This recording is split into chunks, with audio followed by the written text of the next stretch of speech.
My father was keep telling me, Lahore mein maine dafan hona hai, Lahore mujhe leke jaana hai. And I'm like, this is a big deal. I was thinking, why is this a problem for him?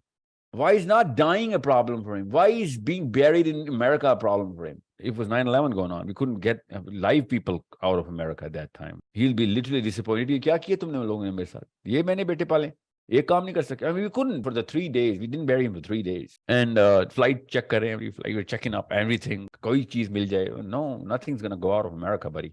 Nothing. Especially a coffin. Live people are not gonna go out. You sending a coffin out? No, it's not gonna happen. And Marvin Jabal is holding his hand.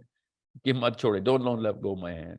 And Prophet ﷺ is also not letting go of his hand. You know, both of them are like aware that this is the last time he's holding the Prophet ﷺ's hand. And Prophet ﷺ is keep telling him that it doesn't matter, Maz, where you're going or where you're going to live or how far you are. As long as you are nearer to Islam, you're with me. That's what I'm going to tell to all overseas Muslims. Guys, Assalamu alaikum. Let's just keep it in English, please, because of obvious reasons. We're doing this for people who do not have a good understanding of Urdu. Assalamu alaikum. Begin proceedings for people, specifically questions which are asked by our kids, especially teenagers. Keep it to that specific topic. We're going to capture more of our parenting issues more than anything else, inshallah. Inshallah. Let's begin getting notifications from everywhere. We're going to be doing a tour, inshallah, Scandinavia, inshallah. It's not locked yet, but Norway. We're paperwork is still being done for Norway and Sweden. I think Finland or Sweden. Doing, inshallah, three sessions in Norway and 3 in Sweden and Finland, inshallah.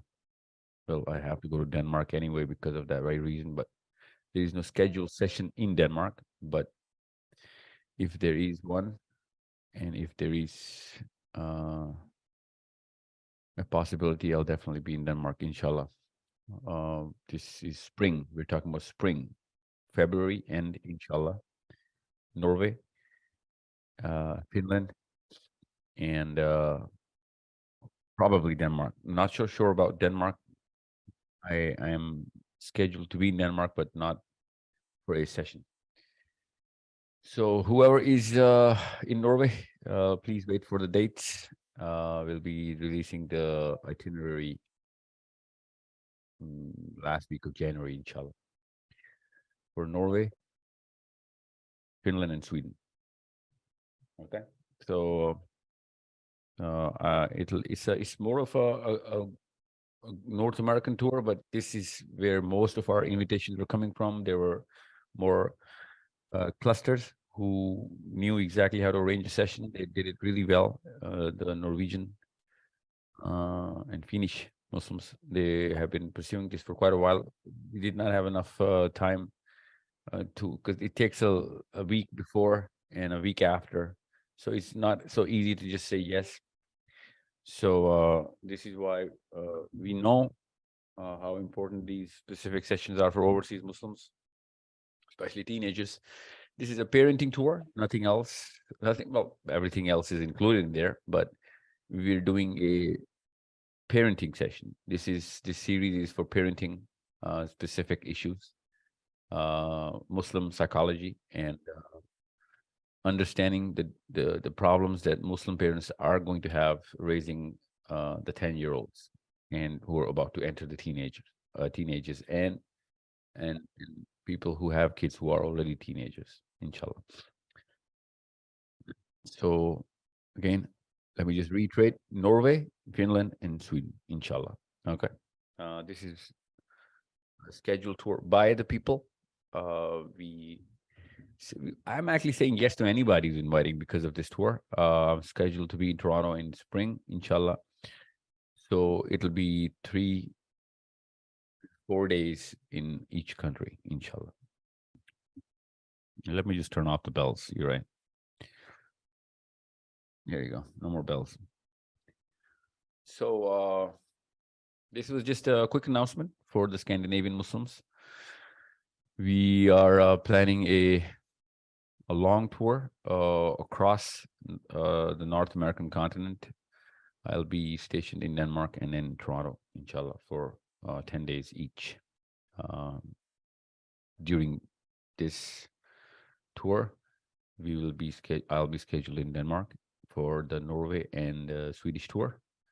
I'll be traveling before and after the session from Copenhagen.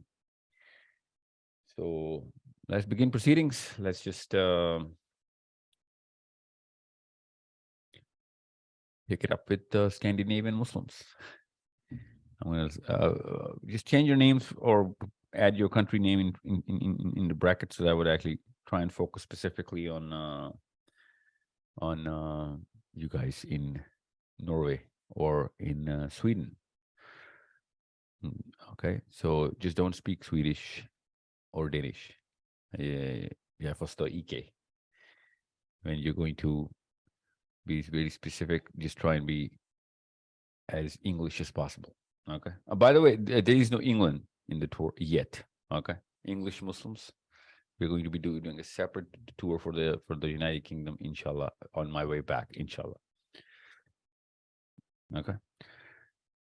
So let's just talk to Scandinavia today. Let's just see if I have any Scandinavians. Anybody close to Scandinavia? Let's just talk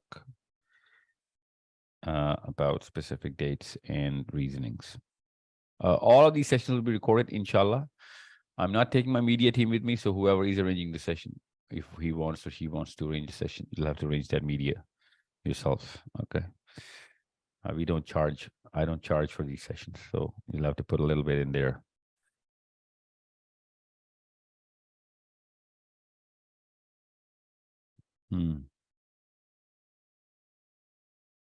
Okay, let's just start with England.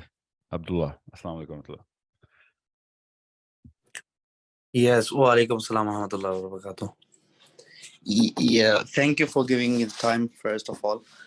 My question arises, the last time you told us about the Allama Iqbal. So as soon as I started to read him, so my point comes in, what different we are going to make what he couldn't do like 100 years ago.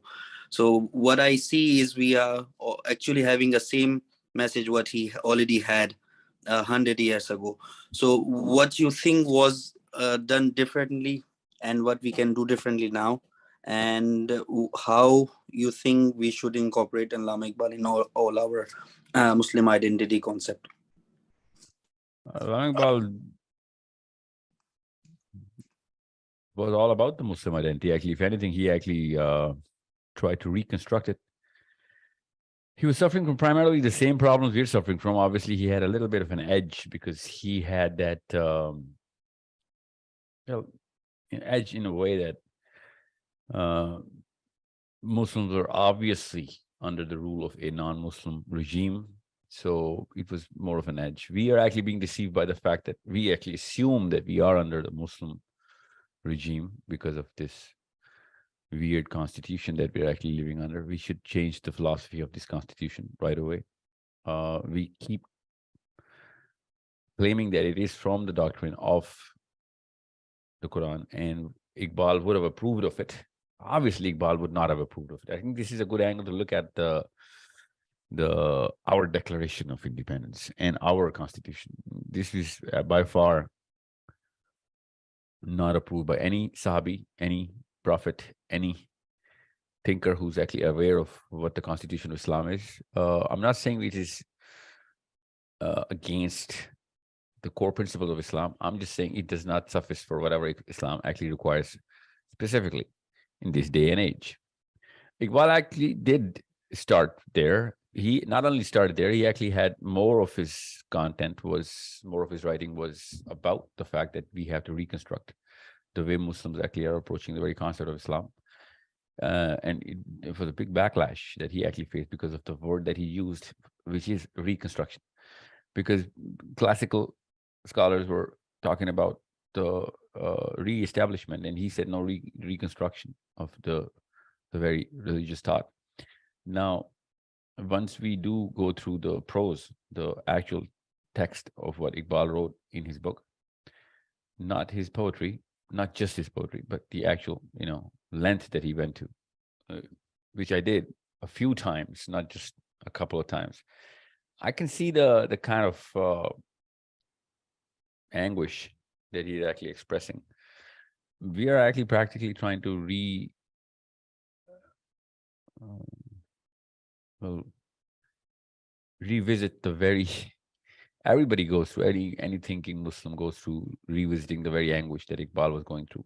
Iqbal came from a time where Europe was very visibly going through a transit as well, especially Nietzsche and the Ubermensch.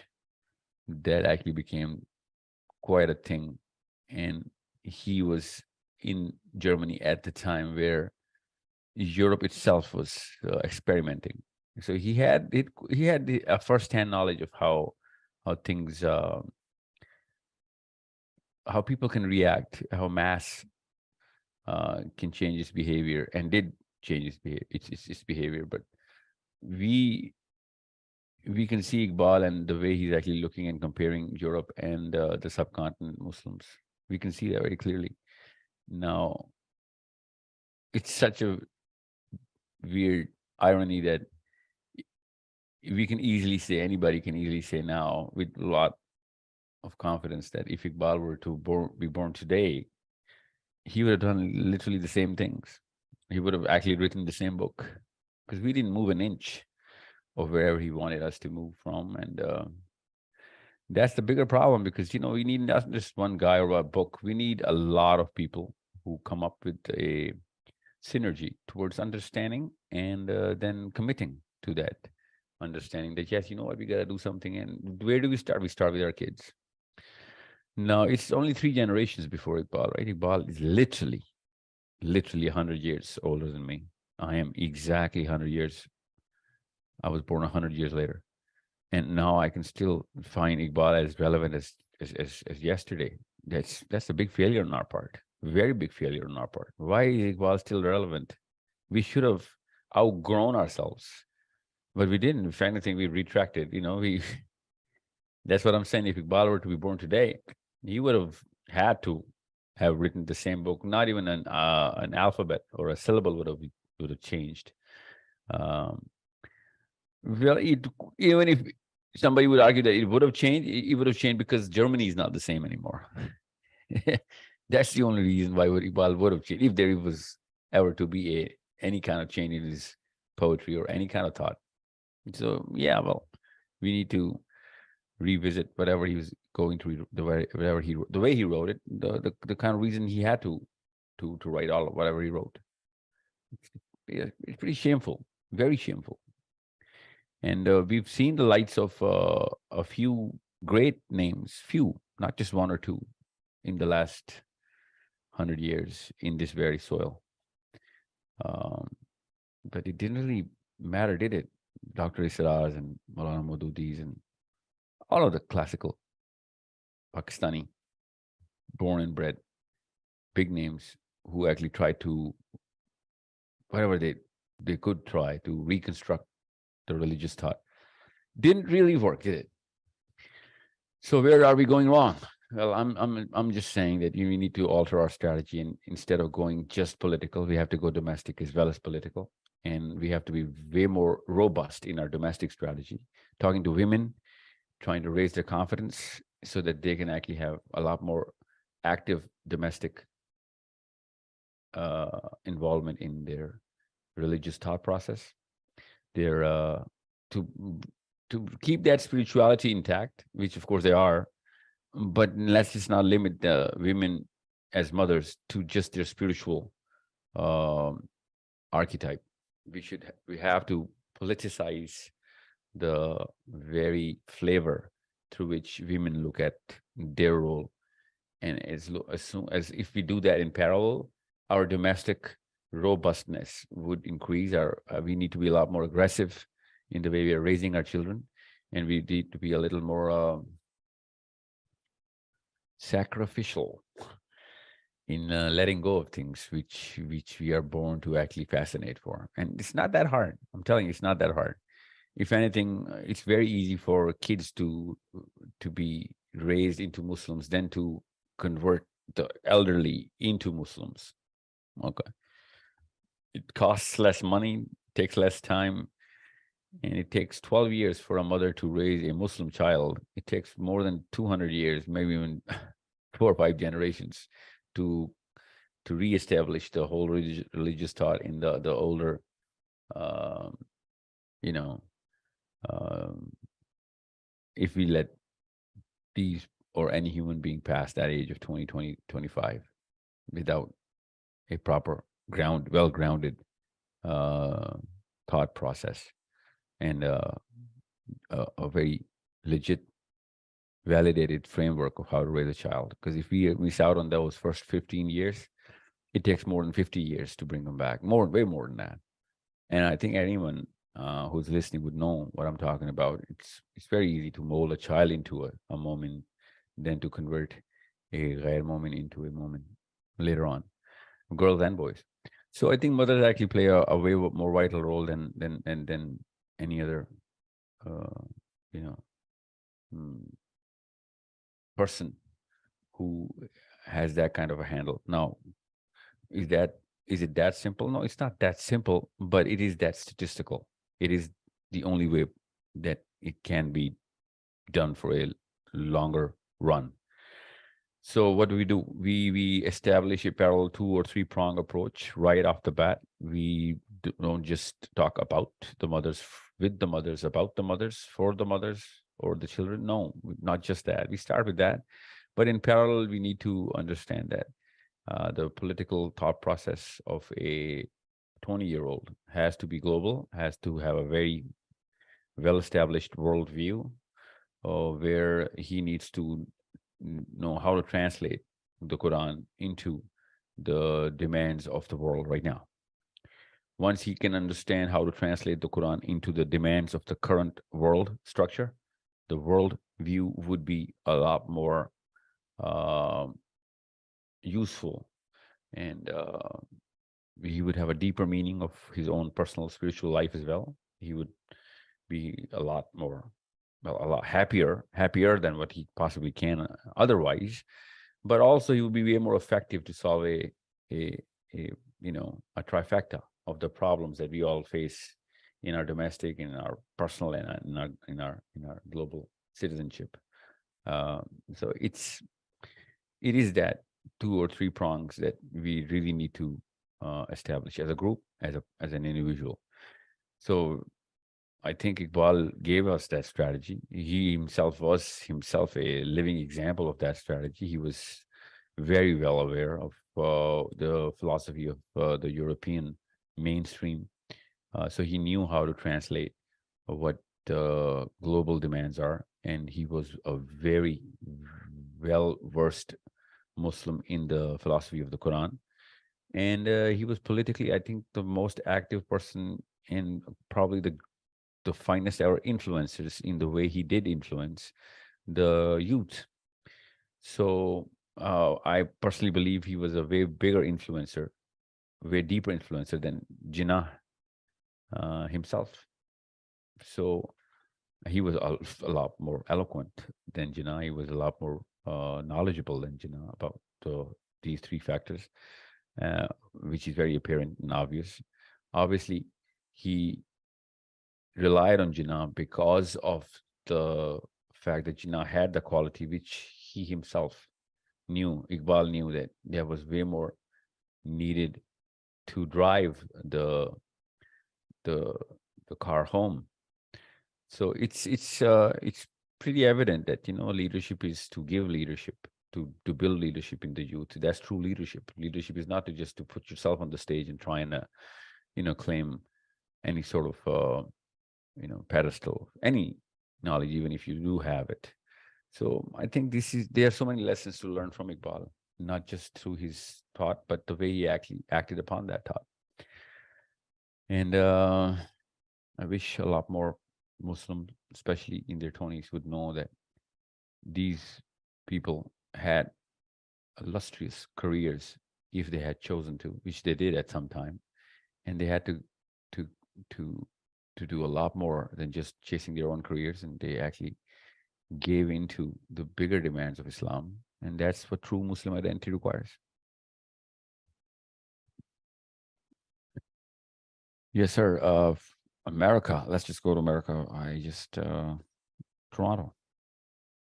Okay, Pittsburgh. Pittsburgh. I do not know your name, sir. Pittsburgh. Assalamu alaikum. Alaikum salam. My name is Awais and my age is 26. Just want to ask you just the three questions, not more than that. One is sometime is in the Quran everything is like a metaphor, just like angels. You're doing good deed, you're doing ablution and all that, and your sins are pouring out. That's the one. The second thing is, I make dua that everybody once in a life have the dream of Qabr in their dreams. I had it. So afterward, I had like a clear picture, like we have to clear our identities. And I start with my family. They started Siratul Nabi, then I started Siratul Nabi. I want my relatives to start that too. And I try to do that, but I feel like they made fun and all that, and I feel blessed about it. But that's the one thing, like what should be the strategy? The parents should be teaching their kids the Siratul Nabi. How should we go with that? These are the two ones. Well, Sira is something which you have to live into so that your relatives are going to, because no one's going to be lectured into a Sira. Okay. Even if you are going to lecture him into reading it, he's not going to sustain it for long enough.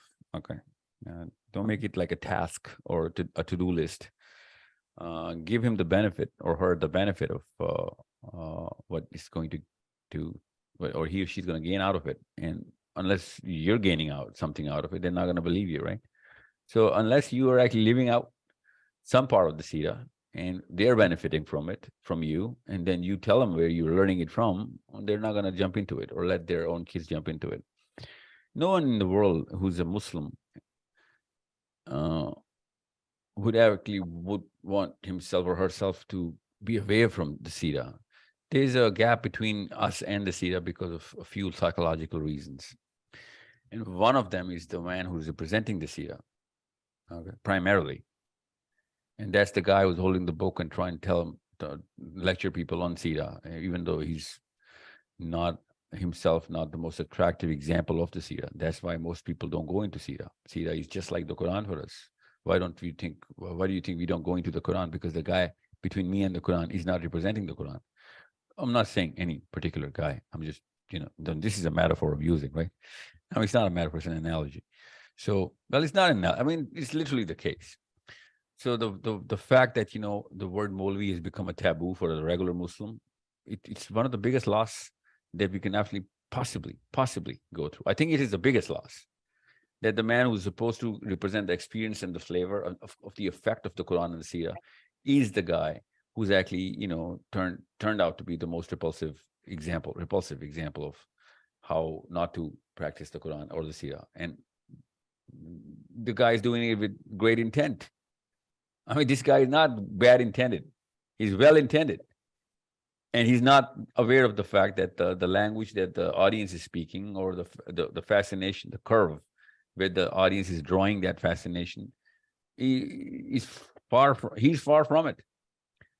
And you just had to ask the right questions about how are you drawing the curve of your own fascination? Who are you looking up to? What kind of definitions of a hero do you have? Forget who is the hero.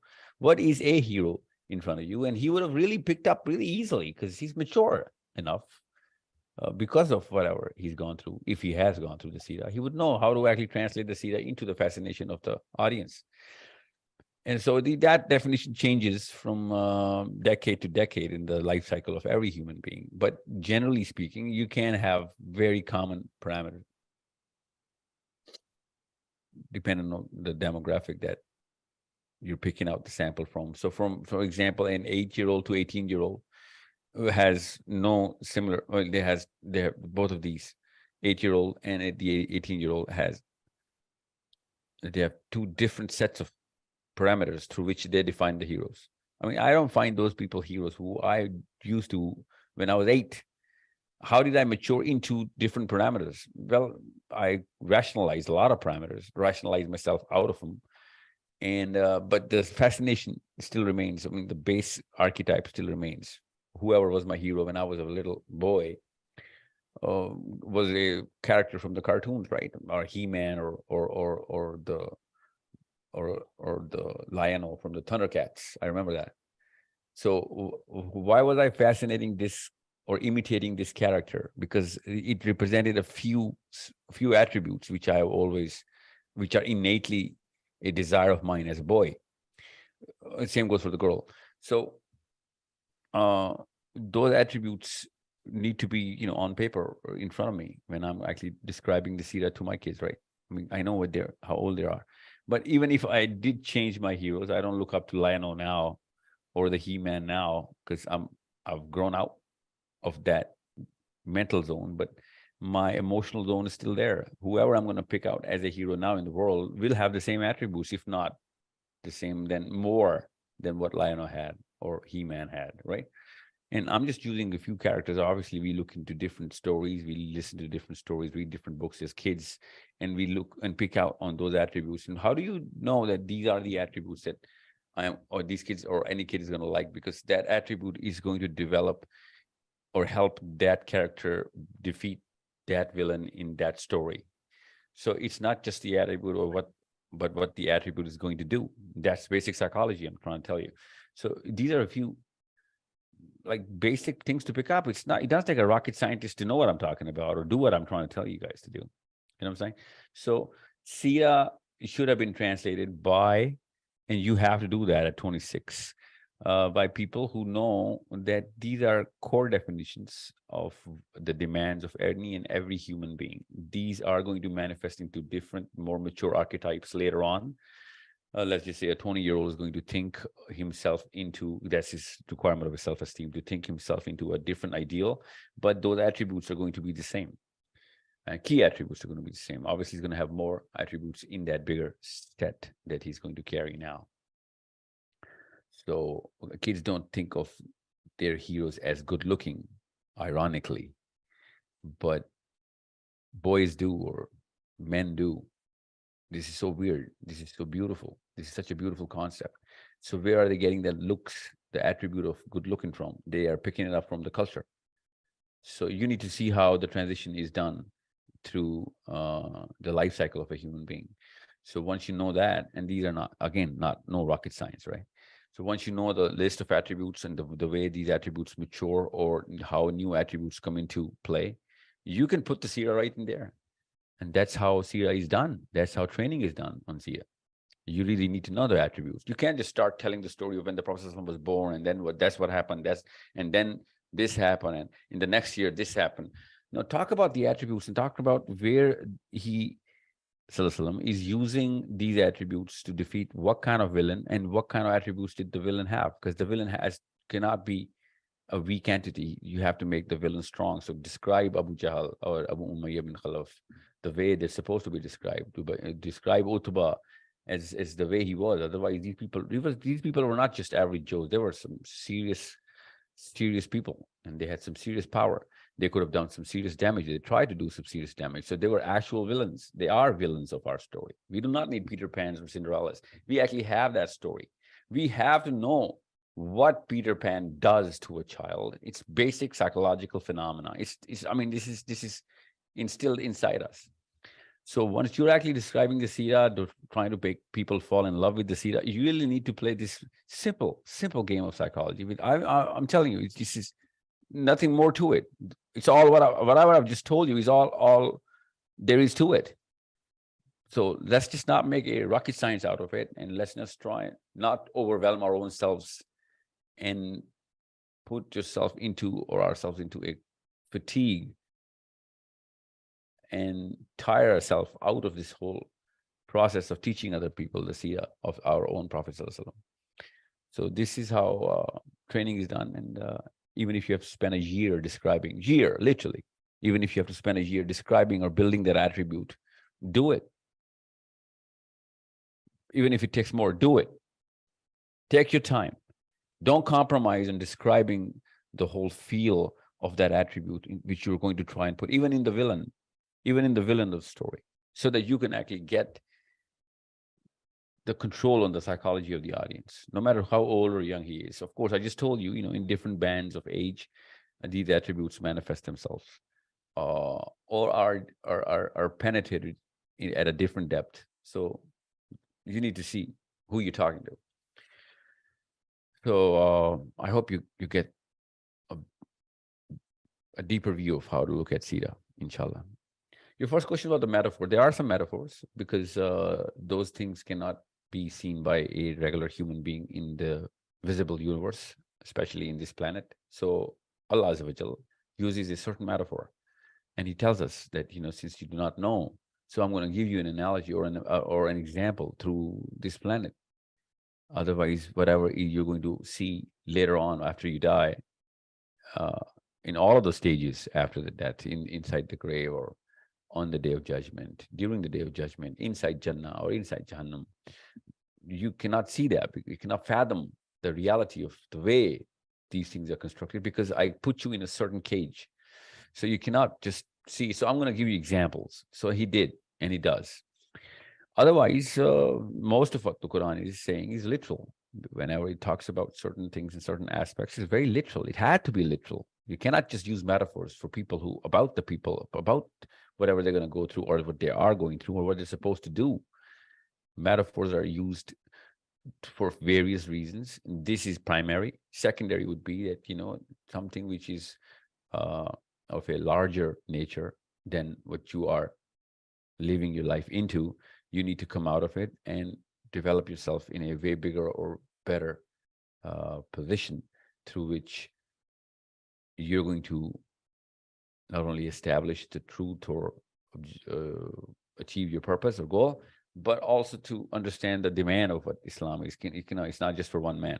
So as soon as this topic is addressed, Allah Azza wa Jal starts to use those sort of similes or metaphors through which He can compound the meaning into simple words, and that too cannot be called just a metaphor, just like that. It is literal, but people are not at that level at that time. So you're gonna hear this word mutashabihat in a lot of books and lectures. Those are examples of this, and also mushtabihat are also examples of this, where He Azza wa Jal uses the similes, because those things don't exist. Like the fruit of Jannah doesn't exist here, but Allah Azza wa Jal gives the example of the fruit here. These are similes that Allah Azza wa Jal uses. And then there's so many examples in the Quran where we do not see the way those certain processes and phenomena are happening in the universe. Allah Azza wa Jal is literally giving us examples for us to know of what it would be like. So He uses things from our own encyclopedia, which we can or have developed, and at times which we had not even developed at that time. So He gave an example. But what happens here is that now, after 1400 years, we have actually developed a far superior encyclopedia now, because of whatever we've invented and the way we've actually achieved whatever we achieved. Now, whatever examples that could not have literally been given at that time are now literally visible to us, and they are a permanent part of a very validated encyclopedia. So when خَلَقَ الْإِنسَانَ مِنْ عَلَقٍ was the ayah used at that time, Arabs did not know what alaq would literally mean in that ayah. And it could have been used as a metaphor for a regular person, not the Sahabas. But now we know that the alaq actually is an alaq inside the womb of the mother, literally an alaq. It not only looks but acts like an alaq, and it's not a metaphor anymore.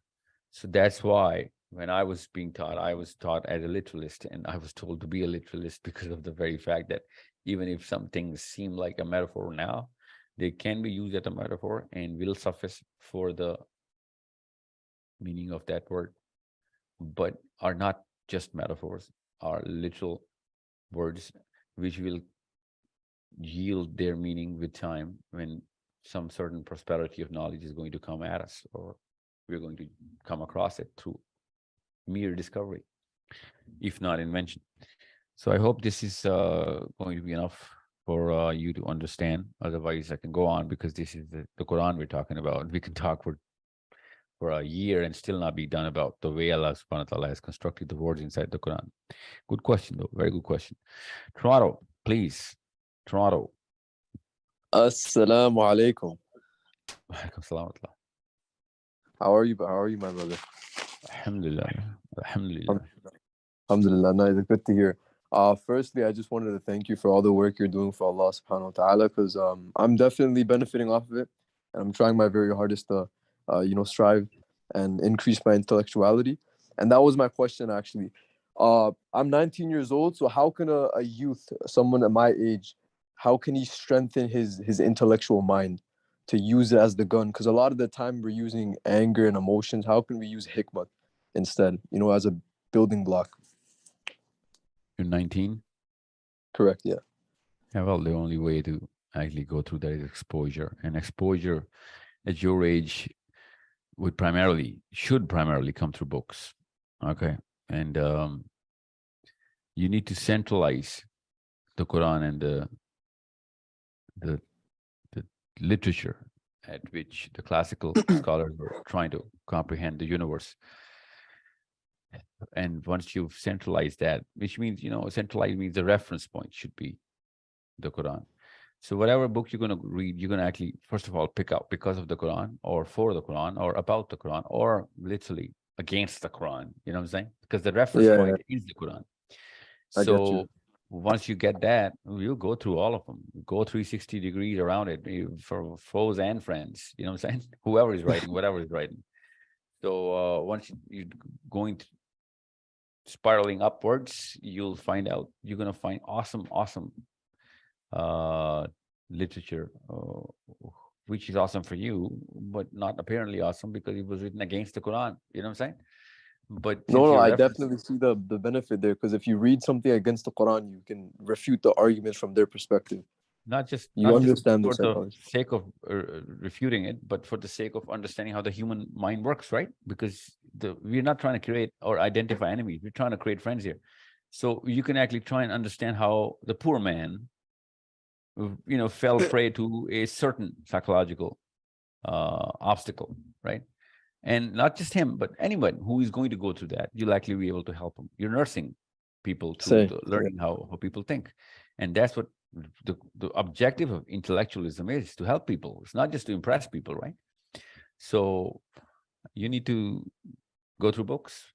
Iqra. That's all I'm going to say. Iqra. I hear you loud and clear. Loud and clear. Yep. Thank you so much. No Jazakallah. problem, buddy. Yeah, thank you. Such a simply put question. Okay, I'll just go try and change a country here, or the continent. Stuck in North America, I am right now. Let me just go through. Okay, my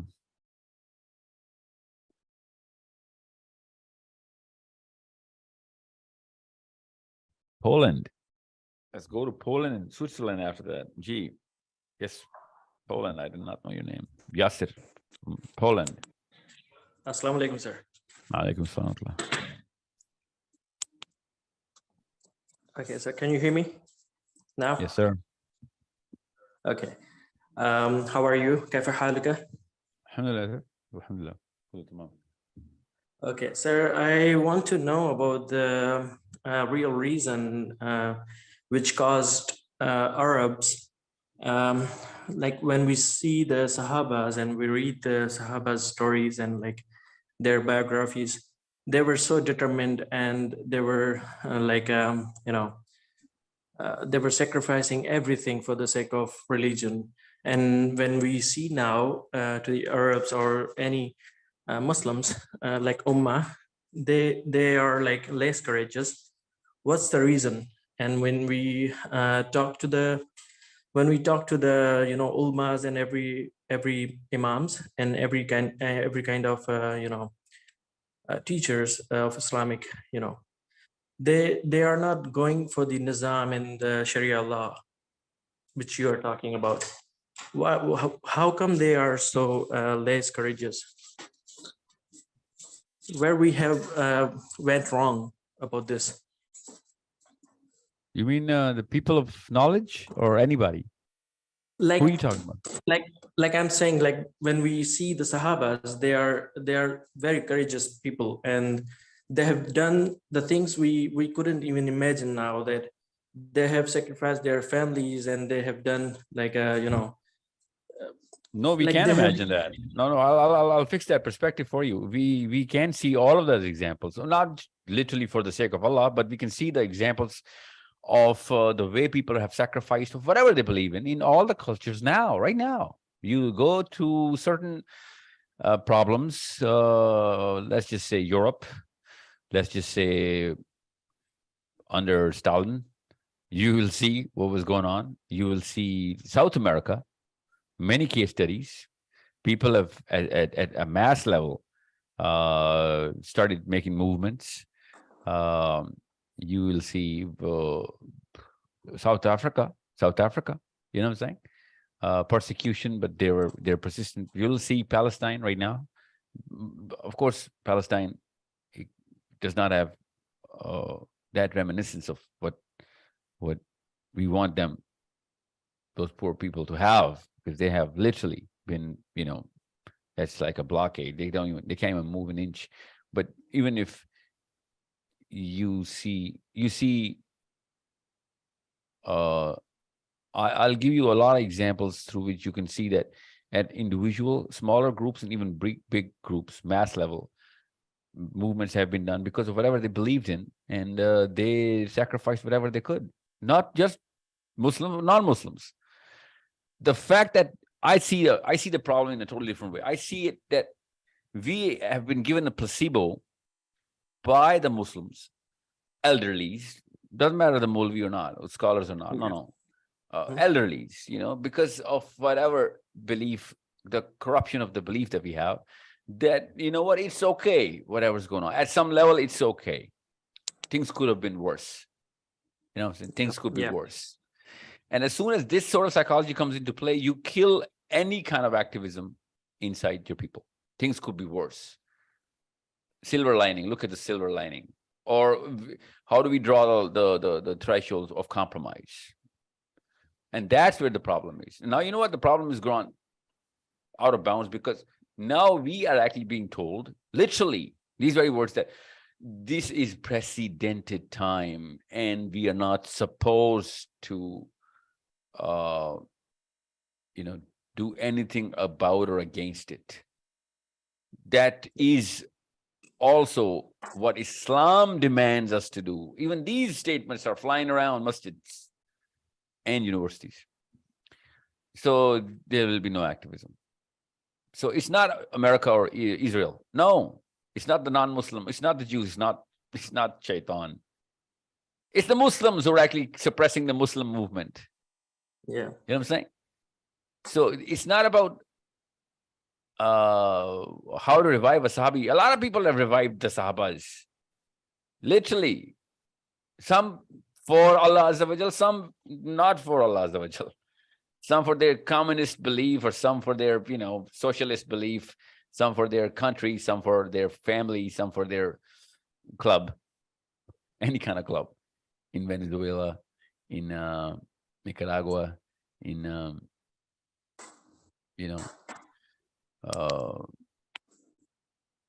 in so many places which were not even war torn. You know what I'm saying? People have Yep. given their whole lives and their families with a smile on their face of whatever, because of whatever they believe in. We're also going to do whatever we believe in. The fact that we don't believe in what the way Sahabas believed in Islam is the problem.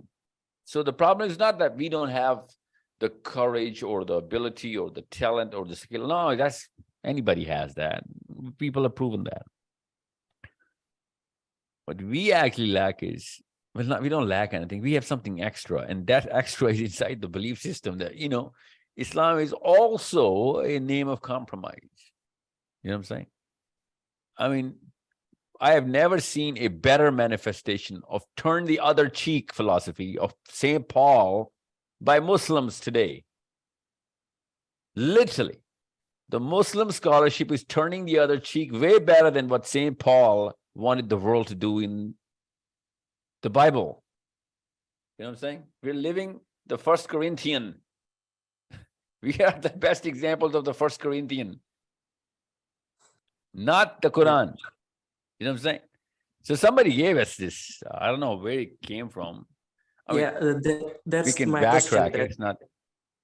yeah, sorry to interrupt you, but that's the question, that how can like I can build up my courage to become like Sahabas.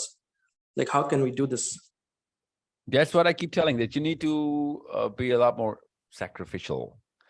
And if you're old enough to know what you are or what we're talking about, then you have to have that courage to start with your own self. I'm talking about giving up that car. I'm talking about that fascination that you need to, because that takes a lot more of your brain time, right? And then jump into the right kind of books to equip yourself. That's job one. And that's not the only job. That's just job one of 100, right? And the next step will be harder, tougher, a lot more sweat. It'll demand a lot more effort and sweat. And 2-3 steps later, you will see that the demand list is going from sweat to blood. You know what I'm saying? And later on, blood of your own people, your own kids. It might just require that. How come it was so easy for Nelson Mandela? How come? Well, think about what his wife is going through, Mandela's wife. Do you remember? Have you read about these two people? They're not Muslims. They don't read the Abu Bakr and Umar ibn Khattab story. Where are they getting their energy from? Nelson Mandela. Think about it. I'm just talking about just one guy here. I can give you a lot of examples from India as well. You know what I'm saying? Because of the kind of hostility India is. And non-Muslims are trying to do whatever not right now. I'm just talking about our own history. I've read a few case studies. And under the Chinese regime, you'll be like, what are we talking? How are they getting the courage to do whatever they are doing, sacrificing their own careers and worlds? And why are they doing it? As a Muslim, like, why are they doing it? What are they getting out of it? They don't even believe that they're gonna be raised in an honorable being for whatever they're doing right now. They don't even believe in the day of judgment. Still, they're doing it. Without even the belief in the day of judgment, they still are practicing those attributes of courage and resilience, perseverance, consistency, and clarity of thought. Imagine that. Whatever they call belief, well, we call that belief too, but whatever they believe in, they're doing it for that very belief. We have that edge. We believe that, this is not even the end. It's just step one of many. Next step, grave. Next step, day of judgment. Next step, heaven. You know what I'm saying? This is the first of many steps that we're taking.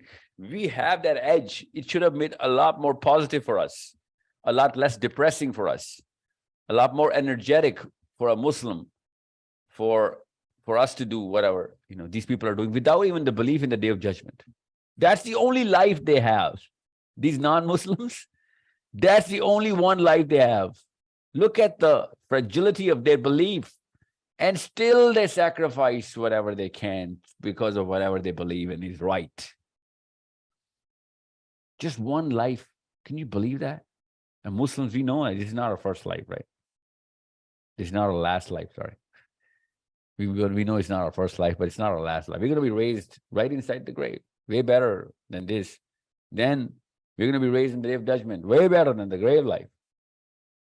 The life continues. Still, we can't sacrifice whatever we can. I'm not even asking for the sacrifice of your life. I'm talking about things inside the life of a man or a woman. So it's the way we're taught, and the way we're given those, parameters of how to live life upon, and the criticality of that parameter. And that's it. That's how it is. And you're gonna have to train yourself into it if your parents didn't do it for you. And not just that, but to reset the very belief system of your own or our own parents as well. That's harder than resetting anybody else's belief system, because the last person they want to take lectures from is their own people, their own kids, right? So yeah, it is how it is. That's how it is. Okay, so it's rather simple. It's tough. I swear to God, it's tough, but it's simple. It's not complicated. Again, it's tough, but it's not complicated. Very difficult. It's not complicated. The only thing that we can do is to complicate it, and no one's going to do anything about it, okay? Because then they'll have an excuse. I didn't really get it. I'm still at bay as to what I'm actually supposed to do. I mean, everybody knows what he's supposed to do. He just is going to justify the lack of effort because of the fact that he was not explained all of this simply enough. Okay. Let me just talk to a girl, please. I just am speaking to boys, but I'm not speaking to boys or girls. I'm speaking to countries right now. I just forgot. Let me just go to a country now.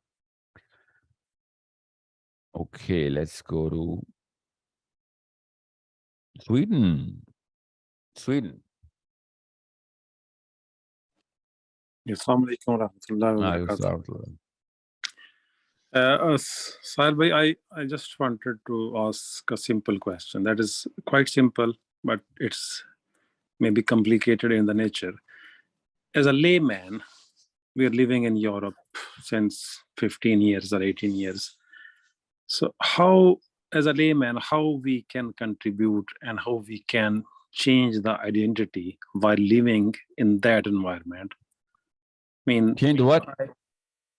How we can change ourselves, the identity that you are talking about most of the time. That Well, good question. It's a simple question. Yes, simple Something question. that are you done with that? I'm sorry. Yeah. Sorry. I mean, as a layman, because for me to start from somewhere, from my home, from my family, or from somewhere, from reading some books or doing something that can help me to come out of this fiasco thinking that we have got inherited from our parents, maybe, or the mullahs or the Amolvi Sahab or whatever. So we are actually stuck in that, and we don't find the way out, that how we can get improved, how we can change our identity to the destination that is actual destination in some way. Thank you. Well, good question. There are some things that Scandinavia is going to offer you, which Pakistan, India is not. Okay, and that's the exposure towards how to look into the very concept of knowledge, the philosophy of knowledge, the epistemology of things. You don't get it here in Desistan. So use it to your advantage. Now, the only problem that Muslims in Europe and America are going to go through, which primarily are those people who are immigrants themselves, not their kids, but themselves. So I was not an immigrant myself. My father was. So, I couldn't really understand the real problem that my father was suffering from until I grew into it. I became old enough to know different cultures, Pakistan and North America. And it became very evident that, what, my father was going through a lot more problems of his own identity than I am, or I am ever going to be going through. Because he had to accept both at the same time, live in America. He died in America. And I remember last days, I'm literally the last day, my father was like, "Mujhe Lahore mein dafnana hai, mujhe Lahore mein dafnana hai. I need to be buried in Lahore." It was 9/11 going on. We couldn't get live people out of America at that time. So we tried our best. We couldn't. So, of course, you cannot just wait for 3 months. So, and we did get a flight after 3 months. This was the kind of problem we were going through. Literally, November 5th, he died. You know what I'm saying? Right after September 11th, November 5th, he died. So we were stuck. We were in Chicago Hope. We were in Chicago, and we didn't know what to do. So we had to bury him there in a Muslim graveyard. But that's all he was telling me. मैंने यहाँ पे नहीं दफन होना, मैंने यहाँ दफन नहीं होना. And nobody wants to talk about this with your own father because we were motivating that he's not going to die, right? I'm just saying he was going through that transit. That this is not my place. I'm a Muslim. I go, mujhe Lahore leke jao, Lahore. Mujhe make sure I want to be in Lahore. And sometimes Pakistan, sometimes Lahore. He was. And I was 20. I was 19, 20, and I was thinking, why is this a problem for him? Why is not dying a problem for him? Why is being buried in America a problem for him? This was a very big, opening of how to look at identity or a crisis of identity, the depression of a person whose identity is the suffocation, the stifling of a man who's not in his own place. He thinks of himself as an alien. You know what I'm saying? I mean, he's not even worried about dying. He's worried about being buried. Imagine the pressure on us three brothers at that time, because we knew that's not what our father wanted. He wanted to be buried in Lahore. And we're burying him in, Chicago, literally? And no one's talking about it. Nobody talks about this, but we're all thinking it. And we're just thinking, ki kya kare ab? Like, what am I supposed to do? It's like, being disappointed that if my father knew, he'll be literally disappointed. Ye kya kiya tumne logon ne mere sath? Ye maine bete pale. Ye kaam nahi kar sakte. I mean, we couldn't. You have no idea. For the 3 days, we didn't bury him for 3 days. Because the funeral thing was going on. The third day morning, actually, we buried him in Chicago. And flight check kar rahe hain, we were checking up everything. Koi cheez mil jaye. No, nothing's going to go out of America, buddy. Nothing. Especially a coffin. Live people are not going to go out. You sending a coffin out? No, it's not going to happen. So it's a realization that I know Muslims inside non-Muslim cultures go through that transit. Okay, what is that transit? The transit is simple. That we are culturally defined into a certain set of rules that I am this man who does certain things, and that's exactly what defines me as a man. Somehow we start attributing that to Islam, because that culture has a lot of Islam in there, but it's not Islam. No culture is Islam. You know what I'm saying? Being buried anywhere. It is Sa'd bin Abi Waqqas is buried in China. You know what I'm saying? Or his mamu. I keep forgetting. Or both. You know what I'm saying? I mean, that's the worst place to be buried into. I mean, there is literally no Islam at the time, and Sahabas are moving out, right? So it doesn't really matter, does it? What matters is, it doesn't matter where you're living. What matters is how you're defining the very core of you, who you are. And unless you are successful in that, doesn't really matter how rich or poor you're going to die or live. You're going to echo that depression into your kids. Most parents are doing that in America, and everybody knows. Every kid knows about this. Somehow, their father is always pissed off at them. No matter what I'm going to do, my daddy's going to be like, you know what?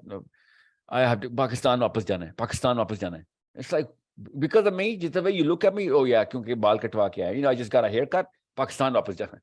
I wore a new pair of jeans, Pakistan wapas jana hai. His identity is being, crushed. And all of a sudden, he's attributing Islam into it. And that's where my problem is with the culture. You know what? Every बड़ों के लिए खड़ा होना है, वो culture है. तो इस्लाम तो ना डाले इसमें. This is absolutely absurd, and we need to grow out of this and be. It'll relax the hell out of us. I swear to you. I tried it on myself. It relaxes you because Islam gives you the actual liberty and freedom to spread all of your wings and relax any and everything that you're doing. Well, most of what you're doing is not even attributed as an identity of any human being, let alone a Muslim. A Muslim is not what he wears or the way or where he was born. As Mu'adh bin Jabal, when he's being sent to Yemen, he knew Prophet ﷺ is sending him. He's walking with Mu'adh bin Jabal. Prophet ﷺ is sending him to Yemen. And Prophet ﷺ is telling him, not in his very words, because it's not Muslim to tell when anyone's going to die. But Mu'adh bin Jabal is crying, Prophet ﷺ is crying. Both of them knew that this is the last time they're meeting. And Mu'adh bin Jabal is like, I don't want to go because he knew this is the last time I'm seeing the Prophet ﷺ.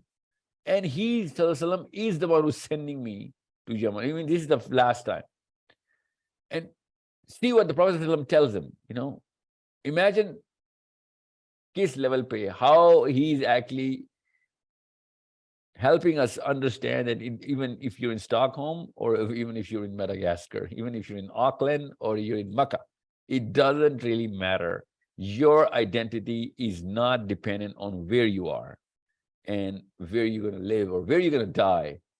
It matters on the key attributes that you're going to live your life upon rather than where you're going to practice them.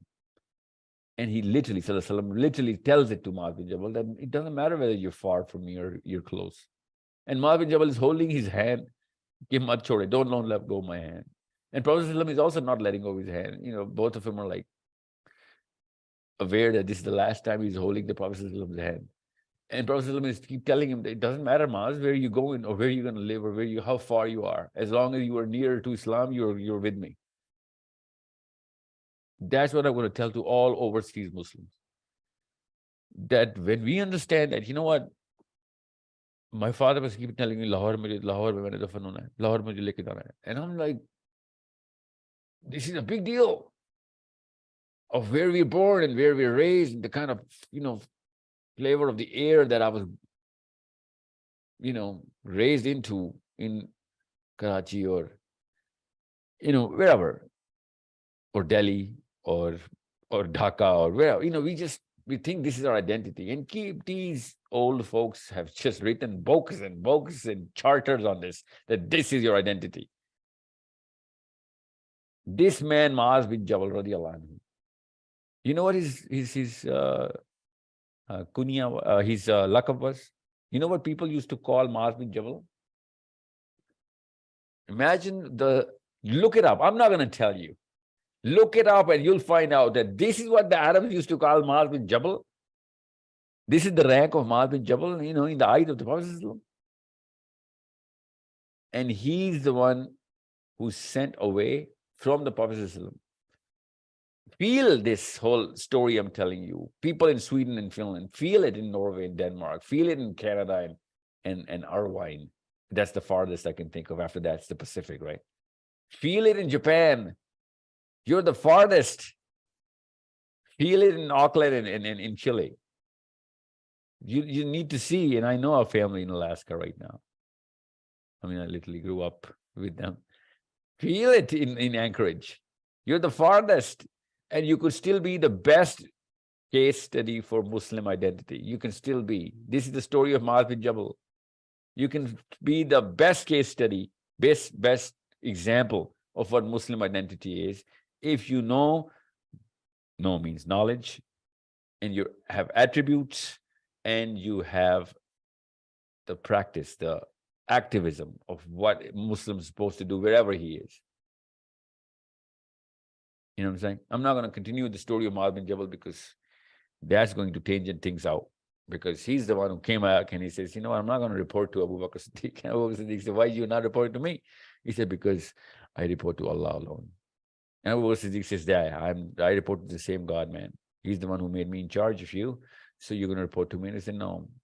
If you don't believe that I report to Allah, Azza wa Jal, then I'm not the right man for the job. And if you believe that I report to Allah Azza wa Jal, then you're not supposed to ask for any reports from me. I mean, look at the concepts of this man. And that's what I'm trying to tell you. I mean, it's like, I'm not going to go into details, it's totally different set of psychology, that the angle of psychology that we'll cover some other day, inshallah. What I'm saying that Sweden has to offer a lot of things in terms of your knowledge, your aperture, your exposure, which you'll see. I mean, you can read the Muslim thought from outside so clearly. You can see the kind of errors they're making. You can only see that when you're outside the picture, right? Because when you're inside the picture, you get involved with this. You get biased about this, inside it and on it. You're biased within the sphere, about the sphere, because of the sphere. But when you come out of the sphere, you can see the whole sphere. Muslims in Pakistan or India can't even scope themselves, scale themselves of what kind of problem they're suffering, because they're inside the problem. Sometimes they are the problem. But once you come outside the problem, you can see, from all angles what the problem is, and then you can relate to it. And that's what European philosophy can help you with. You don't have to adhere to it. You just have to learn it, so that in retrospect, you can see, you know what, same kind of problems have happened to Muslims. And I'm telling you this right now, the same case study, with the Pope and what the Vatican was, well, not now, but the church was doing in Europe before Martin Luther King. Martin Luther King, the original Martin Luther King in Europe, what was he crying about? He was crying about his own Maulvis. What the hell are you guys up to? Why are you trying to do this? Because of the book?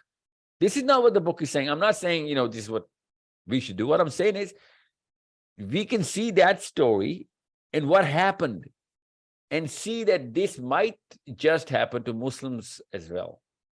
Because you can only see it once you're outside the problem, and you'll find out that, I'll give you an example. In Toronto, I was sitting with, and I spent a lot of time with the Maliki school of thought and the teachers and students. And I'm really fascinated by them. The kind of arguments that Maliki school gives, I still do not know the answers to those arguments. And in my alone time, I'll tell you the secret. I am a Maliki when I'm alone. Because I can't convince myself out of the lack of my capacity to answer the arguments of Imam Malik and their students. They have a way stronger argument of the way life is supposed to be lived than the Hanabala that taught me, or the Shafi'is that taught me. And I am way more pro Hanabala, but since there's not much of a difference, so I just keep shifting. But once I started reading the Malikis, then I was like, oh my God, now I understand the value or the lack of value in the Shafi'in teachers or the Hanabalas. I had to go outside the problem to see, or outside the sphere, to see the sphere, the good and the bad that the sphere had to offer. The Malikis had that gift to give me. And once I came to Pakistan, I did not know any Hanafi. Well, I knew a lot of Pakistanis. They didn't even know they were Hanafis. I knew that they were Hanafis, but they were not teaching Hanafiya. So when I came into Pakistan, I was like, it's a conundrum, right? Because I know what the Malikis is saying. I'm still suffering from the lack of the ability to answer the arguments of the Malikiyas. And all of a sudden, I'm in the Hanafiyas, and I'm like, you don't even know, my problems. You have to know my problems to solve my problems. Now, that's an identity crisis. So, but I'm just giving an example here. So in Sweden, that there's so much your kids can gain because of the fact that there's so many Arabian immigrants inside Sweden. You can get that exposure for your kids and yourselves. Learn. You can read the Quran in a different angle, which you can never, ever do in Pakistan. Literally never. I mean, I have tried for years and years, couldn't find that angle of the Quran, which the Arabians teach to their kids, literally. You don't have to be a scholar to know what I'm talking about. And in Sweden, you can do that. You know what I'm saying? And not just the Quran and the Sirah and Hadith, but imagine, I'll give you a case study. In Pakistan, there is no book. You'll literally have to find or order it from the outside of Shamail. The Shamail of the Prophet. You cannot, there is no concept. And everywhere else in the world, every child knows about this. It doesn't have to be a Muslim world country. And once you are outside, or let's just say Sweden. Sweden is actually mainstream. Sweden is big, right, in terms of its exposure. So you can actually get a lot more access to knowledge of all kinds. So you have an edge. And that's what I'm saying, Muslim identity through the story of Mu'adh bin Jabal. I'm telling you, you might just be the best thing. This immigration, this diaspora of the Muslims might just be the best thing if you can harness it properly for the Muslim identity inside the Muslim land. Pakistan is, by the way, has a lot more exposure than other countries like Indonesia or even as African countries which are Muslims. Pakistan is very well exposed because of the fact that we were directly the slaves of Victoria, right? So we have a lot more exposure to English, and we can actually translate a lot of things or understand a lot of things which the African Muslims can't or other countries can't. So we are a lot more, out there. So still, I know that the handicap that a Muslim in Pakistan has, and a Swedish or Finnish or a Scandinavian Muslim child has a little bit of an edge.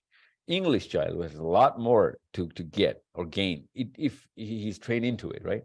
But if we start getting depressed, oh my God, I'm not a Muslim anymore because I'm in England, or my identity is only to be practiced in Islamabad, and then you don't even know what that identity is. Okay, you could have had the best Muslim identity because of the kind of tools England has to offer, Sweden, Scandinavia has to offer for that age in your child's life. And if he had received that, if he had that perspective, he is going to gain all of it. If he doesn't have that perspective, he's not going to gain any of it, even if it's going to be right there in front of him. And that's what I keep telling the overseas, especially the English countries, that you guys are in a lot better position as parents. You have both, the best of both the worlds. Utilize it. If you're not going to utilize it, then you have the worst possible case study, because worst case scenario, because then your child is going to be in the middle of the biggest problem the planet has to offer, which is the corruption of philosophy, which is coming directly from the West. I'm telling you this right now. I'm not about this, I'm not biased against or for anybody, but the way they're actually trying to advance the left wing is inevitably, with its own great intent, even if I give it the benefit of the doubt, the way they're actually trying to pollute the philosophy of the way life is supposed to be looked at, it is such an amazing glimmer, and it is so appealing to a postmodernistic mind, but it has absolute, like, it is the exact opposite of what Islam is. I mean, they're literally hunting down the values and the concepts of the Quran, hunting them down. And I am not going to be a fool, say, you know what, Lord, they're good people, they just don't know any better. No, are you kidding me? One after the other. It's like somebody opened the Quran or the Bible and said, you know what, I'm going to do chapter 1 in 2020. We're going to hit Genesis in 2020, and then we're going to move to Ezekiel 2024. That's how they're actually planning it. I'm not saying they're against the Quran. I'm just saying their philosophy that church represents, all of a sudden, because, the Bible Belt is not the most favorite part of America for most of the Americans, right? So they're trying to do whatever they can. And in turn, of course, those kind of values are punctured and flattened for our Muslim kids as well. And that's why most Muslim parents who are first generation immigrants are frustrated out of their skin, because they move right into the heart of this movement that the West is going through. And it's not America. I'm telling you, America is 2 steps behind. Canada is way ahead of this game. The way they're progressing into this, new psychology of how to redefine the word values and the word rights and the word good in general.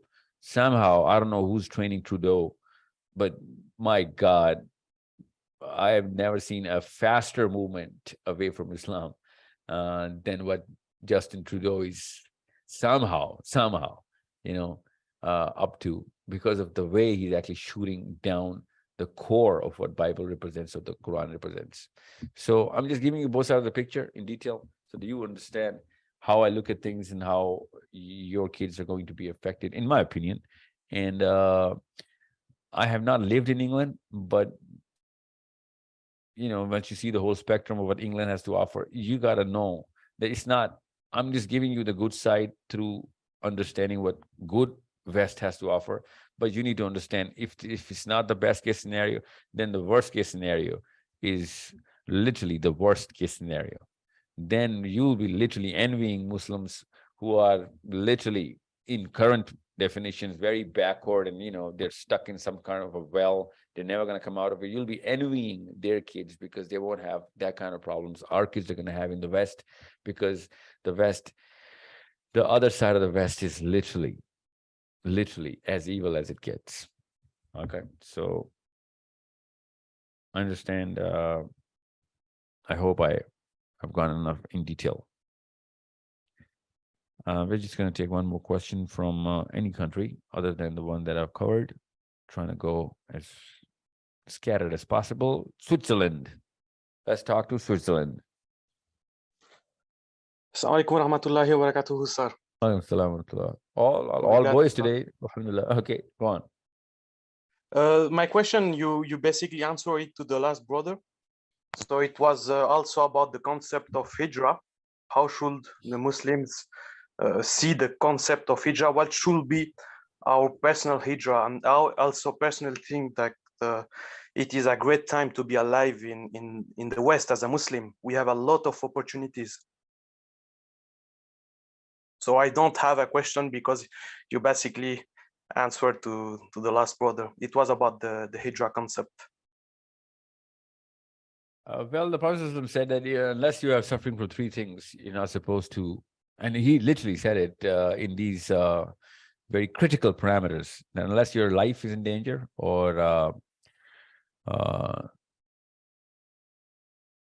actually, when it came down to migrating to a non-Muslim land, he said, if you became a part of the economy of the non-Muslim land, unless your life was in danger, I'm not going to be accountable for anything you're going to do there on the day of judgment. He didn't say falaysa minha, but he said, I'm not going to be accountable for anything that you're going to do there, unless your life was in danger. Okay. So, or your reputation, literally, like you really need to know how critical this is. And this is not the time when Muslims were in the times of war and whatever was going on, whatever is going on. So you need to know how critical this could be. This could be really critical. So I'm just saying, you asked me a question about your personal decision, anybody's personal decision, then yeah. So what do we do? Well, it's if it's a temporary visit or study tour, or a tour where you're supposed to have a limit when you're supposed to come back, or whatever reason, okay, could be 10 years for studies, or chasing a career which you're going to come back for and practice it for Muslims, then yeah, well, there has been a very well detailed rich literature produced in just about every era. However, when the Prophet spoke about Darul Kufr and Darul Islam, there was actual Darul Islam in the world. Okay, now we can't attribute that definition of Darul Islam to just about any land that we have right now. So argument has been made, and I've heard and read about those. I read those arguments that this hadith cannot be implemented right now, because what kind of Muslim land are you living in where you can say that I'm going to come back to this Muslim land? There is no such thing right now. You know what I'm saying? So it's the 3 degrees: Darul Kufr, Darul Islam, and Darul Nifaq. That's how the scholars define it. These are the 3 layers. And Darul Kufr is over Darul Nifaq. And then there's Darul Islam, right? Darul Kufr, Darul Islam, Darul Kufr, Darul Nifaq. Now, Darul Nifaq has to be a Muslim land. You know what I'm saying? So if you have to choose between Darul Nifaq and Darul Kufr, you'd have to choose Darul Kufr. That's a simple math. So whenever somebody says, yeah, you know what, if you live and die in America or Canada, and that's going to be a problem. You have to come back to Pakistan. That Pakistan doesn't fit the bill here. Okay, I'm just saying Pakistan doesn't fit the bill here, let alone India or I don't know what country would they actually be referring to.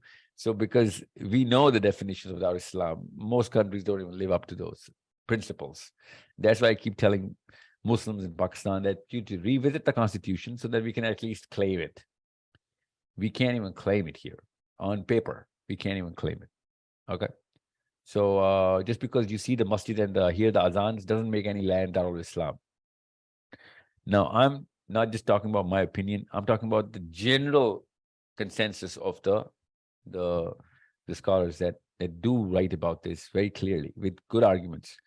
Now, any layman will be like, yeah, you know what, Pakistan is Dar Islam, and I want to migrate to, and a lot of people are saying that I want to come back from, Canada or America or Australia because I want to go to Dar Islam. And I'm like, where are you going? Yeah, you should go to Dar Islam, but where are you buying a ticket to? I'm like, we're going to buy a ticket to Lahore. Like, yeah, okay. Yeah, get your concept straight because you cannot confuse your own self because this is not going to help. Your kids are going to go through same or literally maybe even bigger problem in Lahore than they were going through in Sydney. You know what I'm saying? Why are you just thinking that Dar Islam is where the rule of Allah is as is implemented as the Prophet implied, right? And there's not much margin for evil when it comes to social exposure in education or in workplaces or in general social life. That's what Dar Islam basically covers, so that people are helped by the system to be intact, to be closer to Islam. In Pakistan, are you kidding me? You go outside the house, you're way more in danger in Lahore than you are in most of Finland. Most of Finland. So you can't just, blindfold yourself. It's like, you know what? I want to hear the azan of Fajr in 4 in the morning, and I'm going to be thinking it's Dar Islam. That's not how Dar Islam is defined. Okay. So I wouldn't be amazed if there's no more azan in Pakistan. I won't be amazed. I mean, I'd be fighting for it, and I'm fighting against this very person who's going to do it, and I'm going to be fighting for the azan, and might just be, giving my life for it. But I wouldn't be surprised if this happens. You know what I'm saying? I don't know who was here. I think the Turkish president was here in Islamabad, and Musharraf closed down Islamabad. It's wherever he was going to go. No more azan in those masjids because, in the Faisal Masjid, the biggest masjid in Pakistan, maybe the 5th, maybe 10th biggest masjid in the world. And Faisal Masjid became a tour, one of the many, visiting places of whoever was coming in. I keep forgetting who he was. But you know what? Masjid closed down. No more prayer here. The biggest masjid closed down for 2 days or whenever, for that day and before the night before that. No more azan here because this president is coming in. I mean, instead of showing him what the masjid does, he wanted to show what the masjid looks like because it's so big and so beautiful. He didn't want to show what the masjid does. You know what I'm saying? So he was trying to show a car without letting him drive the car. That's what he did. But since he was like, oh, you know what? This will be so weird, but a lot of people are going to come in to pray, so it's going to be a security thing. I mean, are you kidding me? Just let the locals pray there. Even if it is a security risk, why don't you pray there? You're going to a masjid, let him pray. Or if he's not a Muslim, let him see you pray. But of course, Musharraf, I'm pretty sure, doesn't even know how to pray. So I'm just saying, I wouldn't be surprised if, certain things are taken out of Pakistan, which we think this is Darul Islam. So I hope you understand the technicality of the word migration, the hijrah. There's a technicality. This is a very, very sensitive issue. So you can't just be playing with it. That, you know what, I want to go to Darul Islam or, because I keep hearing this from little kids. Darul Kufr, are you in Darul Kufr? And I'm like, no, I'm in Darul Nifaq. This is very clear. Everyone's a hypocrite. Everyone's trying to play Islam and not literally going against it every single time they're going to get a chance in terms of its governance, in terms of its political infrastructure, the way its processes and law. I come from a country where the law takes a summer vacation. That's the country I live in.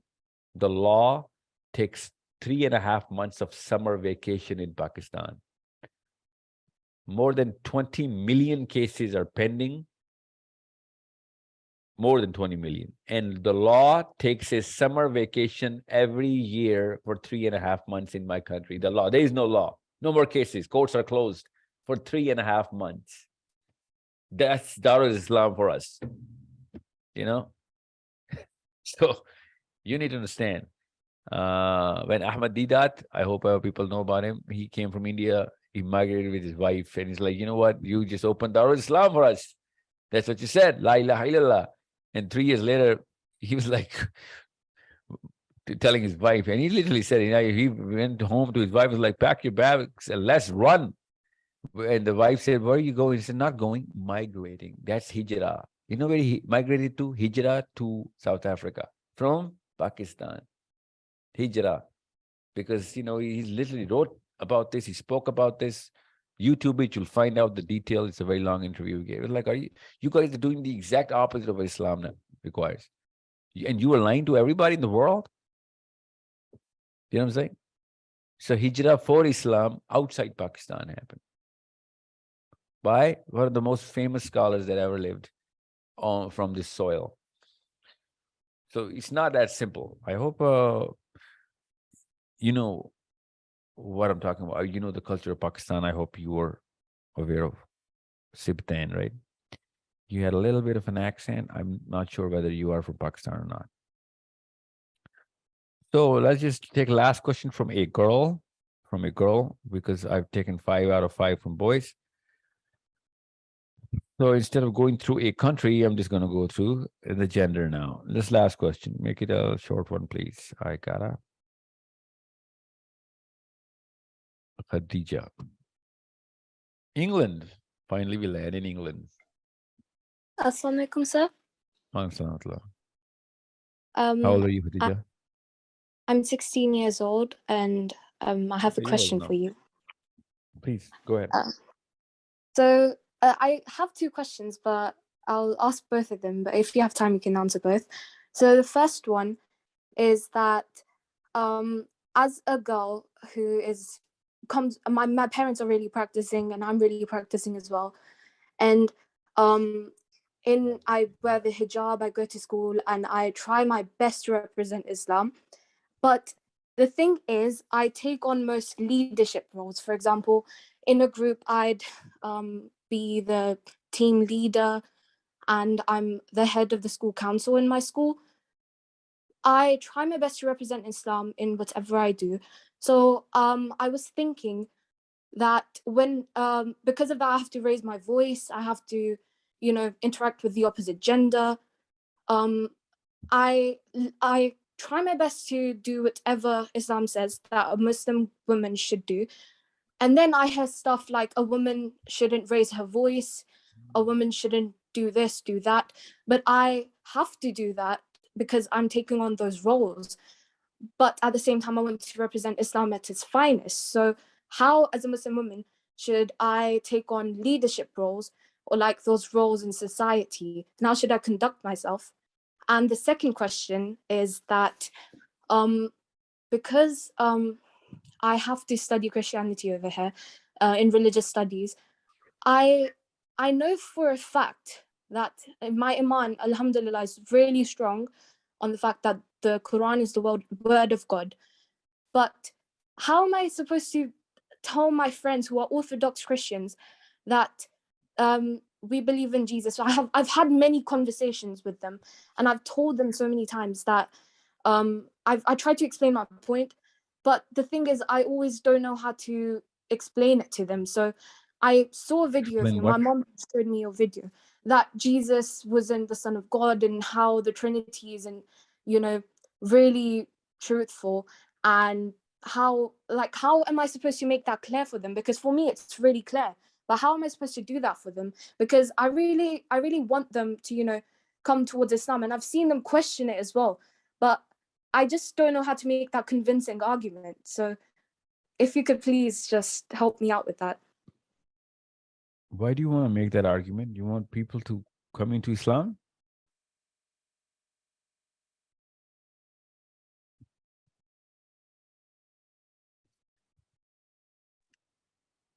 Sorry, I couldn't unmute myself. So It's all right. Just stay with me, Khadija. Okay, stay with me. I wanna make sure I get this this question right. You are in a Christian school? no, I'm in a public school, but Okay, I'm so you get okay, yeah. So you were talking to 16-year-olds, your class, Yeah. mostly? Yeah.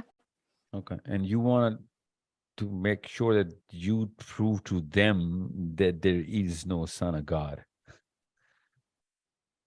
Like I have to study Christianity, and I don't press on this subject too much, but whenever we have discussions, they always ask me questions like why does this Islam believe in this and that, and then I explain things about Islam to them. So they ask me about what our belief in Jesus is, and when I explained it to Tell me them, something. I'll tell you. There's a problem that I want to solve. Muslim clerics in England and America, you know what they're trying to? They try to give you that job that it is one of our jobs that as Muslims that we are going to convert everybody into Islam and make Muslims. You know what I'm saying? yeah, Make everybody a Muslim. And you feel that certain pressure when you're talking to a Christian, and even if he or she's your best friend, somehow you're under some pressure, even if you're having coffee, that you know what, you know, you're preying on him. You know what I'm saying? It's like, okay, how am I going to talk about Jesus? yeah. Why would you do that? These people have done it to us. You know, it's not your job to keep converting people. Okay. But like, okay, my mom's told me that the Holy Prophet, peace be upon him, said that if you hear like a hadith or something, you should always share it. So I don't know I'm going why. to come to that. I'm talking about you talking to Christians and, you know, one less Christian in the world philosophy. You know, come out of this. Okay. Yeah. You're 16, you should know that. Now, the fact that even if you convince anybody, tell me something. Or maybe you're not old enough for this one. Hold on. Let me test it. Are you the eldest in the siblings? You seem like you're the eldest. Yeah, I'm the eldest. Yeah, you have that tone on you.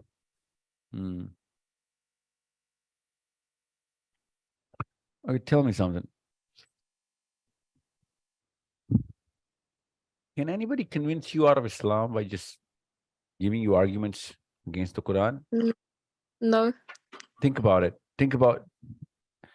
Go through this with me, okay? Stay with me. Think about, imagine somebody sitting in front of you, and imagine somebody who you like, okay? Some good-looking girl, very humble, very subtle, who you look up to, okay?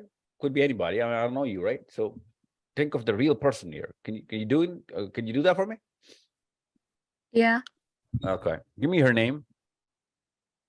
Chris. Okay, Chris. It's a girl? Yeah, girl. Okay. She's a Catholic. Okay. So Chris, she's 17, 18? She's about my age, 16. Okay. She's 16, she's Chris, she's alone. She's with you and you're talking to her for a few hours, and you're in a very positive environment.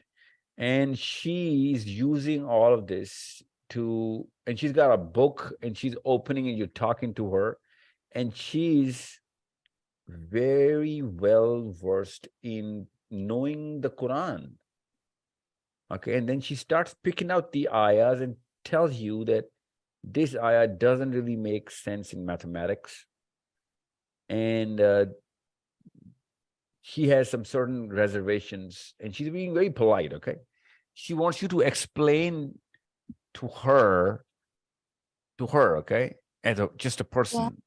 She's not representing all Christians. She's just talking as a girl. I mean, this is the best case scenario I'm trying to plot here. And she's giving you this subliminal message that there's a problem with the Quran. And this verse doesn't really make sense, you know? And it's got an error. Your book has an error. She's not saying it, okay? She's not saying it. She's implying it by just asking such an amazingly well-intended question. You see what I'm saying? Yeah, I am. Now think about what your brain is going to go through. It's called dissonance, okay? You have this friend, you have this friendship, and you have a belief, and you have this emotional connection with the book. Now, how hard is it for you not to make this a Muslim versus Christian? And what's your name? Khatija v. Chris. You know what I'm saying? Yeah. How hard? Yeah. Because it's terribly hard. You know, all of a sudden you're gonna become a Muslim, and she's not gonna remain Chris to you. She's gonna become literally a christened Chris. You know, she's very Yeah. christened now. She's as christened as it gets. You know what I'm saying? Yeah. Yeah. I You do. hear? Can you feel that cataclysm going on in that conversation? I can. Yeah. Yeah. Yeah, that's what you do to every Christian every day, Khadija. That's what I'm trying to tell you.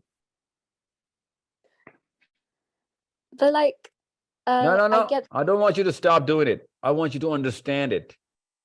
yeah, I understand it. Yeah. Yeah, now you got to work through it. Okay, how are you going to work through it? I'll tell you how you're going to work through it. You are Chris to every Christian when you're talking about Jesus, because you are a Muslim woman wearing a hijab, and you talk with the tone on you. You know what I'm saying? Yeah. Now that bothers people. You know that, right? Yeah. Yeah, because you're actually talking about something that they're very, very close to emotionally. They don't want to think about it. They want to feel it. You see where I'm getting you at? Yeah. Now stay I with see. me. Yeah, stay with me. Now, you're not going to talk about why there is no Trinity in the Bible. You're going to stay for the next 10 years as to why there is Jesus in the Quran. You see the difference in the angle? Yeah. Yeah. Forget talking about Trinity. Talk about how high Mary is inside your book. You understand me? Yeah, I do. Yeah. So Now, I, with Chris's I and all of the other girls, talk about Mary more than Jesus, okay? Stick to her. Now, coming back into understanding the next step. The first step is the existence of Mary and Jesus in the Quran. But that's not something which is going to stick. I'll tell you why, because they don't like the Quran. They're trained into not liking any other book. If they were to be following the King James, would have been easier. By now, I'm thinking you know what I'm talking about. You're 16. But she's a Catholic. There's a bigger problem to solve here. yeah. So, but you know what the best part about Catholics is? Catholics are way more into Mary than in Jesus, and the Protestants are way more into Jesus than Mary. You know that, right? Yeah. Yeah. And so what you do is, I'm not talking about Mary Magdalene. You know that, right? No, I'm not. Okay. I know So, you're not talking about I know. So you go into the book without talking, I'm talking about the Bible, without talking about Jesus, without talking about Trinity, you go into their book and tell them to make you understand the love of Jesus. Okay? Yeah. You need to understand. And that's what you're gonna connect. That's the connection between them and Bible and the Bible. They don't believe in the Bible through their minds. They believe in the Bible through their hearts, because the Bible represents love to the Catholics. Okay? Yeah. So you need to represent that love, Khatija. Muslims don't represent the love of Jesus or around Jesus that Jesus is to the Christians when they convert. All of a sudden they get into arguments. It's like Muslim v. Christian.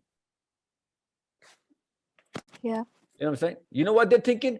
They're thinking Muslim v. Jesus. Yeah, I get Understand it. the problem here. This is not a game of chess. It's a game of life. You need to save them. If you really want to save them, then save them. Don't win from them. Lose to them. You know what I'm saying? Win their hearts, not their minds. You got to make them win. You got to make them winners, literally. And first step, anybody. You made a friend out of Chris, right? Were you talking about the Bible when you made a friend out of Chris? No. No. You gave something. You sacrificed a little bit of time or effort. You know what I'm saying? You shared the moment of heart with her, and that's why she's your friend, the way she is.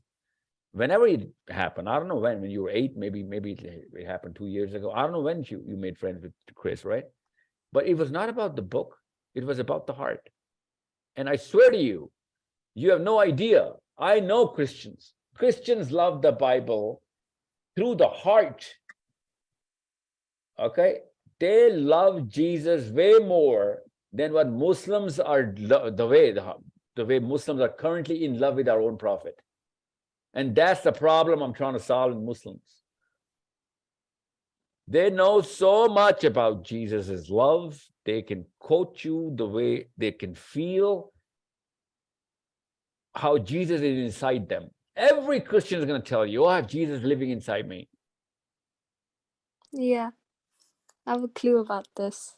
Yeah, I have a memory about this. This statement, I've heard a million times. I have Jesus inside me. Have you ever seen or heard a Muslim saying, I have Muhammad inside me? Have you ever seen that? Heard that? Never. Yeah. You need to understand. So don't play that game, okay? They're making us play that's a wicked game, I'm telling you. But Sahabas never played that game. Sahabas played this game that I'm trying to tell you. You know what Prophet ﷺ did? He rose to the love of Mary inside the center of Jew kingdom of Medina, inside Medina. He is the biggest banner for Maryam alayhi salam inside the Jew kingdom of Medina. Imagine that. Imagine you being a Christian in Medina, listening to that. Yeah. That's what you gotta do. You want to talk about Trinity? That's for the priests and the rabbis. For regular Chris's and Jennifer's and Samantha's, love them into Islam. Love them into Islam. Show them the experience of love. Because I swear to you, they're going to love you into Jesus or Mary or whatever they want to represent. And they'll never tell you to leave Islam and come to Christianity. They'll never say it. They will say, love Jesus. Get Jesus inside you. That's why they got 7 billion. There are 3.5 billion of them. And we have the most correct book. And we can't even cross the 2 billion mark. We have to make babies to make more Muslims.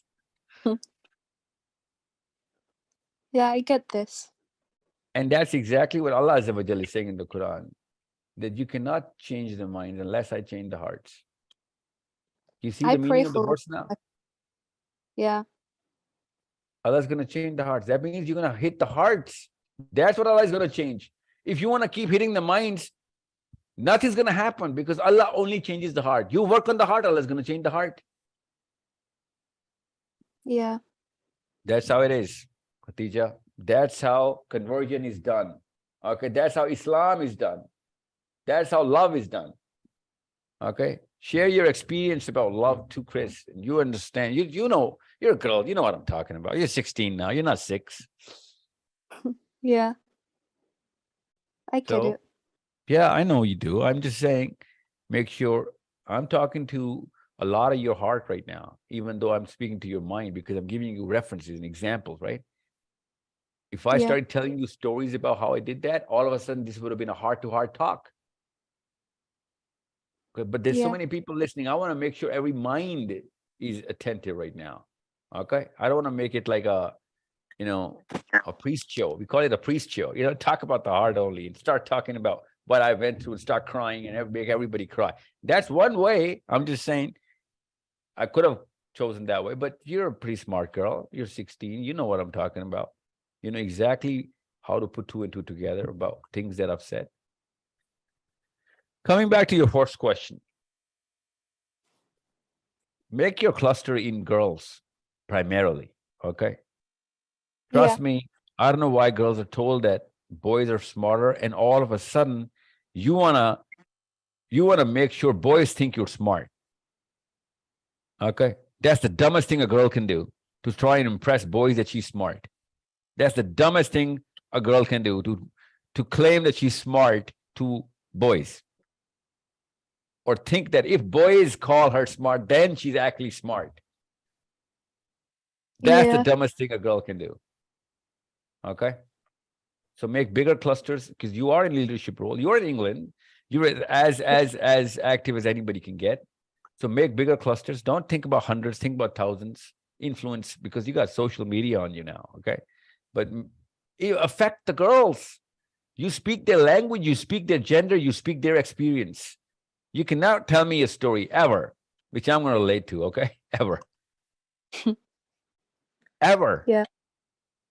Can you do the math on the handicap? Oh my God, isn't it ironic? I'm gonna know what you're talking about. I'm not gonna be able to relate to it. And any story that you're ever gonna tell, every girl is gonna relate to it. True. That's the kind of handle you have on girls and women.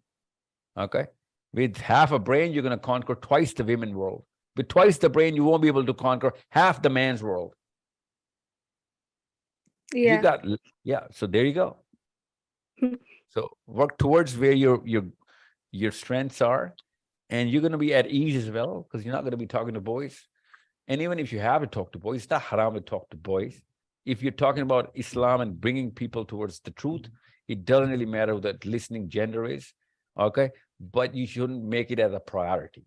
Okay. That, hey, you know what? I'm going to choose the boy wing and try and impress the boy as to how smart or how wise I am or how much of a Muslim I am. It doesn't really matter if people think, right? Yeah. Okay. Because most of all, I sit next to in religious studies, I sit next to a boy because I've been paired with him, and he's like a really religious Christian.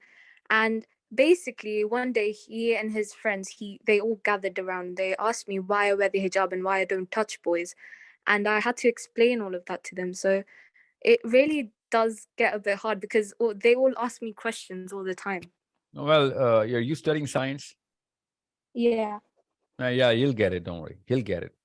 But make sure you understand, if you are going to hang out with boys enough for a long enough time, you'll forget how steady the game plan was against you from Satan.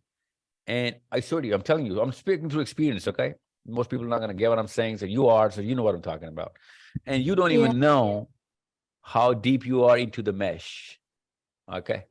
You won't even know that, okay? Yeah. Thank you.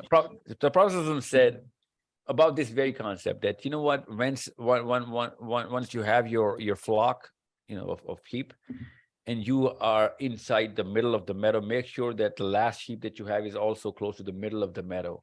Because if you are going to walk the edges, the sheep at you on the furthest of your own flock is going to cross your fence. You don't even know about this. So play it safe, be in the center of your own meadow. Okay. So which means that, you know what, there are some certain things which are not going to be in your control. And unless, of course, you are cautious. And I'll tell you this right now, with the kind of brains that you have and the way you can talk, you won't even know. You won't even know how slippery it gets, okay? Because boys are going to be falling around you. I'm telling you this right now. As a boy, I know how things work. So you need to be twice as cautious, okay? If you're any dumber, I wouldn't have told you the way I just told you everything. Okay. Yeah. Yeah, good luck and Godspeed, okay? May Allah be with you all the time. And I wanted to add something. My mom, she really pushes us to, listen to your lectures and apply them in our life. And she really has so many questions for you. So is there a way she can contact you? Well, this is the way to contact me. I see in the WhatsApp group, the way you got the invite. Yeah, she is. She joins almost all the lectures, but she doesn't get a turn. I'm not sure if she's in this one right now. Are you in the same house as your mother? Yeah, I am. Okay. Kind of weird, but okay, I get it. You should have known whether your mother is in the room or not. Okay. Khatija, I'm gonna let you go now. It was lovely talking to you. You are the reason. All teenagers across the world, Muslims, are the reason why we're doing these kind of shows. Okay. Make sure you understand that. That's why I went in so much detail.